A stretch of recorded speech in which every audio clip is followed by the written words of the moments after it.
যেই 5টি ভুল করলে তোমার এইচএসসি তে এ প্লাস পাওয়ার স্বপ্ন একেবারেই শেষ হয়ে যাবে, যে ভুলগুলো আমরা অনেকেই করে থাকি।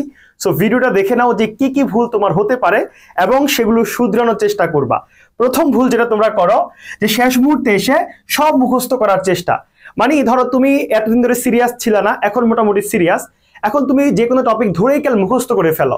তোমার এরকম মনে হয় যে আমি আসলে বেসিক থেকে ধরে ওই পুরো সিলেবাসটা শেষ করতে পারবো না, আমার এত সময় নেই।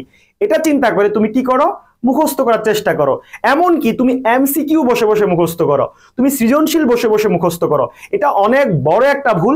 এখনো অনেক সময় আছে, এখনো তুমি বেসিক শিখে বেসিকটা ক্লিয়ার করে তুমি যদি পড়ো তাহলে কিন্তু অনেক ভালো করতে পারবা। যেমন ধরো তুমি কি করছো, তুমি ধরো মানে বেসিক না পড়ে ধরো একটা গল্প, ওটা ভালোভাবে না বুঝে বেসিক ক্লিয়ার না করে এসে তুমি হচ্ছে এটার এমসিকিউ মুখস্থ করে ফেলতেছ। তুমি এভাবে পড়তেছ যে শম্ভুনাথ সেনের পেশা কি ছিল, শম্ভুনাথ সেনের পেশা কি ছিল, ডাক্তার ডাক্তার, এরকম বসে বসে চিল্লে চিল্লে মুখস্থ করতেছ। অথবা সৃজনশীলের খ গ এগুলো বসে বসে মুখস্থ করতেছ। তো এই মুখস্থ কিন্তু কোনো কাজে লাগবে না, এগুলো মনেও থাকবে না এবং পরীক্ষা পর্যন্ত তুমি নিশ্চিত ভুলে যাবা। তাহলে কি করতে হবে, কোনোভাবেই মুখস্থ করা যাবে না, কোনোভাবেই মুখস্থ করা যাবে না। আমরা যেই টপিকটাই পড়বো সেটা বেসিকটা ক্লিয়ার করে এসে তারপর এমসিকিউ সিকিউ এগুলো প্র্যাকটিস করব। এগুলো প্র্যাকটিসের বিষয়, এগুলো মুখস্থের জিনিস না। ওকে, তারপর যদি আমরা দেখি আমরা যে ভুলটা করি, দ্বিতীয় ভুল, সেটা হচ্ছে এলোমেলো পড়াশোনা। আচ্ছা, আমি বুঝলাম বা আমি মানলাম তুমি অনেক পড়ো, তুমি হচ্ছে 7 ঘন্টা 8 ঘন্টা বা 10 ঘন্টা পড়াশোনা করো, কিন্তু তোমার সেই পড়াশোনা ফলপ্রসূ হবে না যদি তুমি এলোমেলো পড়ো। অনেকে এরকম আছো, ধরো কি করো, যে সকালে উঠে ধরো পড়ার টেবিলে বসে যাও, হুট করে একটা বিষয় নাও, মানে তোমার টেবিলে যেই বইয়ের দিকে চোখ যায়, তোমার যেটা আপাতত মনে চায়, মানে কোনো চিন্তা ভাবনা করা ছাড়াই, কোনো ক্যালকুলেশন করা ছাড়াই যেটা দিকে চোখ চায় বা বইটা টান দিয়ে নিলা, পড়া শুরু করে দিলা।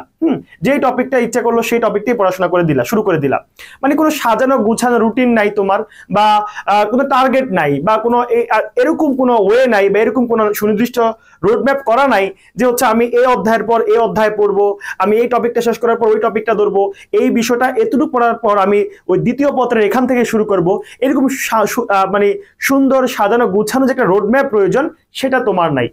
এতে করে সেই সমস্যাটা হবে, সেটা হচ্ছে ধরো তুমি এভাবে পড়ছো, অনেক পড়াশোনা পড়ছো বইয়ের এই মাথায় ওই মাথায় পড়াশোনা করতেছো এলোমেলো ভাবে, পরীক্ষার আগে দেখবা কিছু কিছু টপিক মিসিং হয়ে যাবে এবং সেগুলো গুরুত্বপূর্ণ।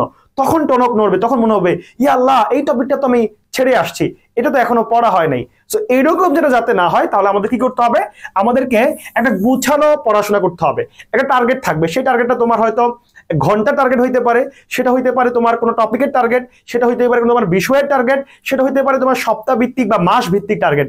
অবশ্যই টার্গেট ফিক্সড করে একটু গুছিয়ে টার্গেট রেখে পড়াশোনা করার চেষ্টা করবা। ওকে, তারপর আমরা যে ভুলটা করি সেটা হচ্ছে রাইটিং পার্ট শুধু মুখস্থ করে যাই। দেখো, তোমাদের বাংলা দ্বিতীয় পত্রে, তোমাদের ইংরেজি প্রথম এবং দ্বিতীয়, এই 3টা বিষয়ে কিন্তু তোমাদের রাইটিং পার্ট আছে এবং এখানে রাইটিং পার্টে কিন্তু হিউজ পরিমাণ মার্ক থাকে, তাই না?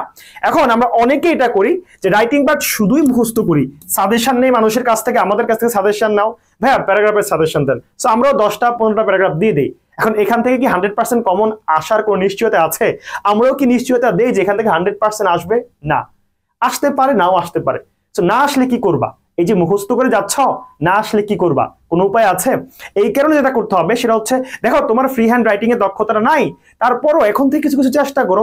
3 মাস সময় তো বাকি আছে, এখন থেকে কিছু কিছু চেষ্টা করলে হয়তো তুমি পারফেক্টলি পারবা না, কিন্তু কিছু তো পারবা।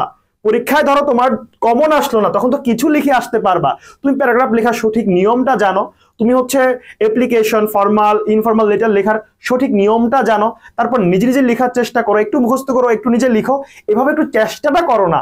তাহলে পরীক্ষা যদি কমন না আসে, একেবারে খালি খাতা জমা দিয়ে আসা লাগবে না, কিছু হলেও লিখে আসতে পারবা, কিছু হলেও মার্ক পাবা।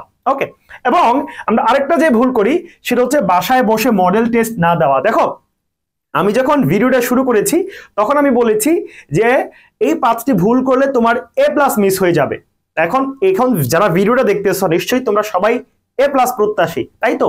আচ্ছা, সো তুমি দেখো, তুমি যদি এরকম মনে করো যে না আমার হচ্ছে 60 70 বা হচ্ছে কোন রকম মানে পাইলে হয়, কাজে 80+ পাইতে হবে প্রত্যেকটা বিষয়ে, এরকম কোনো টার্গেট নাই, তাহলে তোমার এই প্র্যাকটিসটা দরকার নাই। তোমার যদি মনে হয় যে আমার অধিক মার্ক দরকার, আমার প্রত্যেকটা বিষয়ে আমি 85+ পাইতে চাই, 90 পাইতে চাই, এরকম টার্গেট থাকে, তাহলে তুমি হচ্ছে বাসায় বসে বসে প্রতি সপ্তাহে একটা করে মডেল টেস্ট দিবা।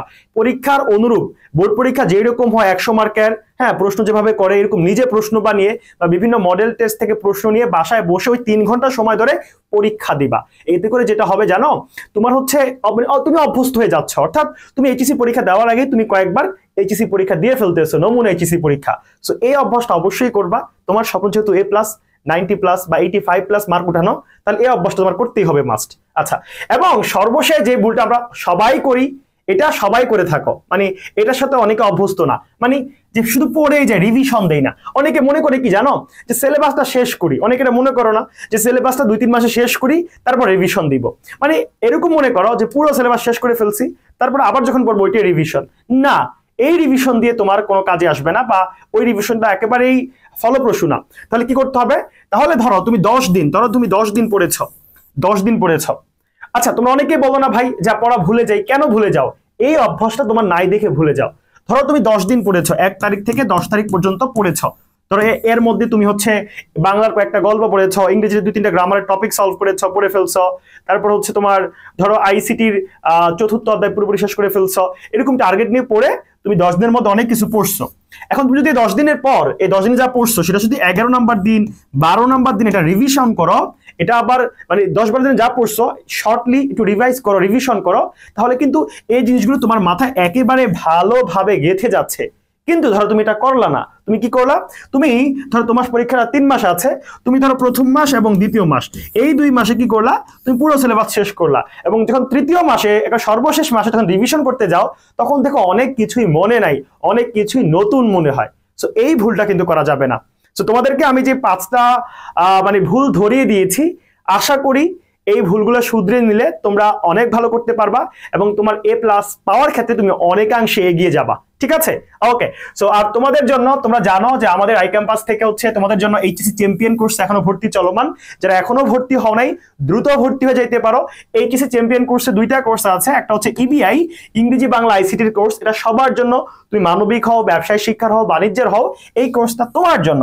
আর যারা মানবিকের শুধু, তাদের জন্য মানবিকের গ্রুপ সাবজেক্ট একটা কোর্স আছে, অর্থাৎ মানবিকের যতগুলো গ্রুপ সাবজেক্ট আছে সবগুলো পড়ানো হবে। তোমার যে চ্যাপ্টার তুমি সেই চ্যাপ্টার পড়তে পারবা। ওকে, প্রত্যেকটা কোর্স ফি 1500, কিন্তু বর্তমানে অফারে 1000 টাকা। চিন্তা করো তুমি 1000 টাকায় পুরো বাংলা ইংরেজি আইসিটির 500 মার্কের পূর্ণাঙ্গ প্যাকেজ পাচ্ছ। এখানে দেখো তোমার 4টা গ্রুপ সাবজেক্ট তুমি গুছাতে পারছো না, এটাও পুরোপুরি পেয়ে যাচ্ছ।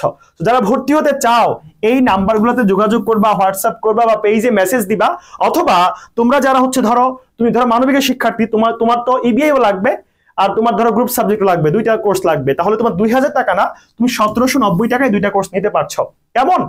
আর এটা কিন্তু সবার জন্য, এটা তুমি মানবিক হও বা ব্যবসায় শিক্ষা হও বা হচ্ছে বিজ্ঞান হও, এই 3টা বিষয় তো আমাদের সবার আছে, তাই না? বাংলা, ইংরেজি, আইসিটি। সো এখানে ভালো করতে হলে এই কোর্সটা তোমাকে অনেক সহায়তা করবে।